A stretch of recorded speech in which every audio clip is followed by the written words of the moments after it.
Assalomu alaykum barchaga. Demak, navbatdagi kun masalasi yechimini ko'rib chiqamiz. Hayvon hujayrasida glyukoza to'liq va chala parchalangan, shu vaqtda o'simlik xloroplastida ham aktiv hosil bo'lgan.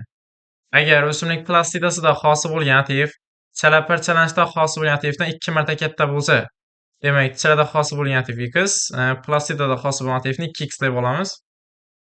To'liq parchalanishda hosil bo'lgan aktivdan xloroplastdagi 2 marta kichik bo'lsa, demak, to'liqda 4x aktiv hosil bo'lgan. Savolda mazkur jarayonda aerob sharoitda hosil bo'lgan aktiv miqdori so'ralgan. Masala oxirida jami hosil bo'lgan aktiv molekulalar soni 130 ekan. Demak, tenglamani chizib olamiz. Plastidadagi aktiv, chala va to'liqdagi aktiv yig'indisi 133. Demak, tenglamani ishlaydigan bo'lsak, bu yerda x 19 chiqadi. Dastavval biz to'liq parchalanishda hosil bo'lgan aktiv topib olamiz. Demak, 4 ni x ga, ya'ni 19 ga ko'paytirsak, bu yerda 76 aktiv hosil bo'ladi. Bu jami, ya'ni to'liq parchalanishda hosil bo'lgan aktiv energiyasi.